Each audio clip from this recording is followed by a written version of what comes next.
Siya. Ay. Dumi-dumi. Naku. Sabi ko, bakit? Toby. Bakit ay ano ba naman tong dapir? Tanghali na ho yun siguro. Aba, nung makita ko, ang dami kong rashes na siguro yung...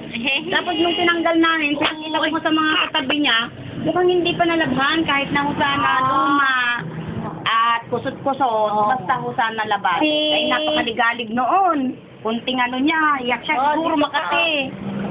Oo. Galit na galit nga yung mga auntie niya at bakit bago daw yung binigay na damit eh. Iba yung tumingi, ay tumingi. Iyak na ikaw. Ay, iiyak ka?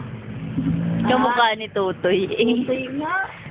Ay, natutuwa naman kami nung ilabas nilagay na kasi sa isang kwarto may silang 10. Ni oo, yung nanganak ngayon, tapos kinabukasan ay lalabas na may silang 10. I-check up ng mga doktor na sa ward. Ay, pinakamalaki siya. Ayan. 2 araw nga daw sa nag-labor. Oh! Oo. Buti normal, ano? Hindi na ako kaya dyan na din. Ano na lang MBS? Opo. Nung ano, pero wala pa po yung resulta. Tatawagan pa daw po kami. Ay, tahimik ka. Tahimik ka.